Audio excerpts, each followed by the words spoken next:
As you may have heard, there's been an arrest made on October 28th in the Delphi case of the murders of Abby Williams and Libby German. And there has been movement in the last few months leading up to this point. And it seems like that suspect was really hiding in plain sight. Now, we don't know exactly how he's part of it or what he's been charged with.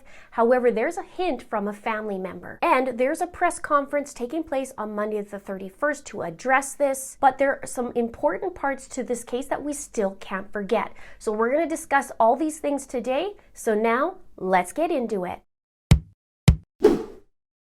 An arrest was made on Friday, October 28th. 50-year-old Richard Matthew Allen, aka Ricky Allen or Rick Allen, was arrested.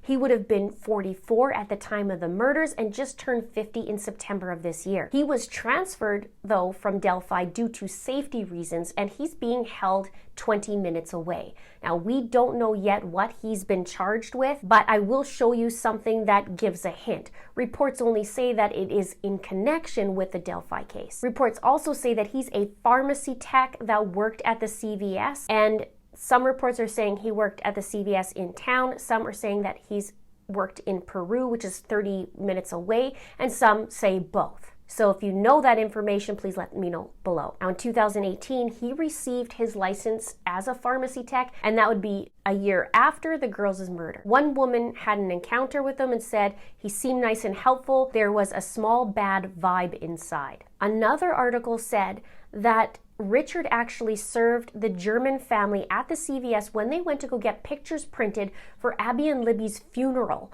And when they went back to go pick it up, Richard gave them the pictures and said they're for free. And Richard lived right near Monon High Bridge, just a 5-minute drive away. He's lived in Delphi since at least 2006. And Richard has a wife and daughter, and his daughter posed on Monon High Bridge back in 2018, which would be a year after the girls died. And I gotta say that the daughter looks eerily like Libby. I saw an earlier picture of her when she was younger, and it was uncanny. It gave me chills.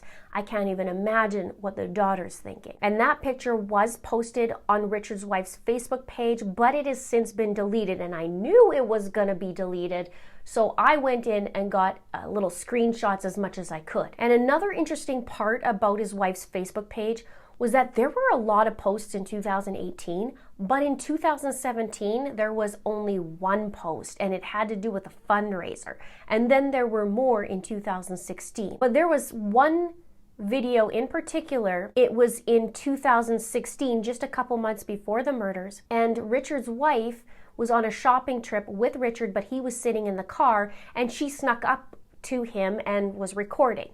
Have a look.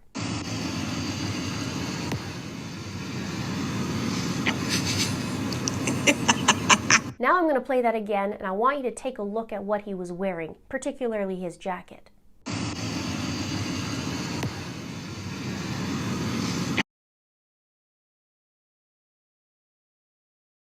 Now let's talk a little bit about the murders. The girls were killed on February 13th, 2017. They were found on private property, which was Ronald Logan's. He has since passed away in January of 2022. The girls' cause of death has not been revealed yet, but it did say that the girls were moved and staged, and the killer took a souvenir from the crime scene. And there was a large amount of blood from the girls, and that the suspect would have had to have had blood on him. And of course, we know that Libby took a video of the bridge guy, and the authorities released Guys Down the Hill. And the full video and audio hasn't ever been released, and it was 43 seconds long, but we just got those few seconds. Then, of course, there were the 2 sketches released at different times, and it did confuse people. The first one was described as BG, or Bridge Guy, as 5'6" to 5'10" and weighed between 180 to 220 pounds with reddish brown hair. And the second sketch was updated in April of 2019. And that was updated to Bridge Guy being between 18 to 40 years old and could appear much younger than he actually is. And when we take a look at Richard Allen, it's interesting because yes, he's 50, but he might look a little bit younger. What do you think? Let me know below. Police Superintendent Doug Carter said about the sketch, he said, when we decided that through the information received that we were going to release the second sketch, I don't believe the individual knew we were going to do that. So it was really, really important. I think he was probably there and or watching simply because he thought we were on the wrong path. The sketch isn't a photograph. A sketch is a sketch, and that's really important for everybody to understand. I believe that the individual, when we catch him, it will be a combination of those two. And that's where we got confused because it looked like two different people. But then when you put that together and you put Mr. Richard Allen in there, now there was also an interesting picture of Richard in the bar with his wife. And behind him, you could see the sketch of BG on the wall. Doug Carter said, "We believe you are hiding in plain sight. For more than 2 years, we likely have interviewed you or someone close to you. We know that this is about power to you, and you want to know what we know, that one day you will." And authorities said that the suspect was either living in Delphi or was very familiar with it. Doug Carter also said, "I've walked across the High Bridge myself. It's 65 to 70 feet off the river deck. It hasn't had a train on it since 1929. The ties are starting to rot, it sways back and forth, and it's not something you can just jump on and walk straight across if you've never done it before. I decided I was going to take the riverbank going back. I didn't. That wasn't the first time he's been on that high bridge. My opinion. Again, that's my opinion. I experienced it and I kept a piece of the high bridge and I'll carry it with me until we find out who this is." Now, neighbors of Richard Allen said that they saw a couple of cop cars at Richard's property last week and that they also saw officers digging up a fire pit in his yard. I do wonder if that's the souvenir or what they were looking for. Let me know what you think in the comments below. Now let's go back to this bar for a minute. He frequented a bar called the Brick and Mortar Pub, and the manager had something to say about it. He said, "I would talk, he wouldn't say much, he seems like a normal guy. One of my servers was telling me that he wouldn't speak much." Well, no, if he is BG and he spoke, he might sound like guys down the hill, right? The manager says, "It's scary that it really could be someone that you did know. Like they always say, it could be your neighbor or it could be someone that you know, but then you're like, no. And when you find out it's true, it's kind of scary." The same manager said that he would go to the CVS as a customer and Richard would say, "Do you need any help?" And as Doug Carter said back in 2018 to the killer who may be in this room, "We believe you are hiding in plain sight." There has been signs of movement in the last few months leading up to this. There was a search in the river of Peru, which is a half an hour away from Delphi, in August. They used metal detectors and scuba gear, and it was said that they were searching the north part of the river. Now, they also said, or court filings say, that the state police temporarily took Keegan Kline, remember him? They took him out of jail. And after that, or shortly after that, searches began in that river.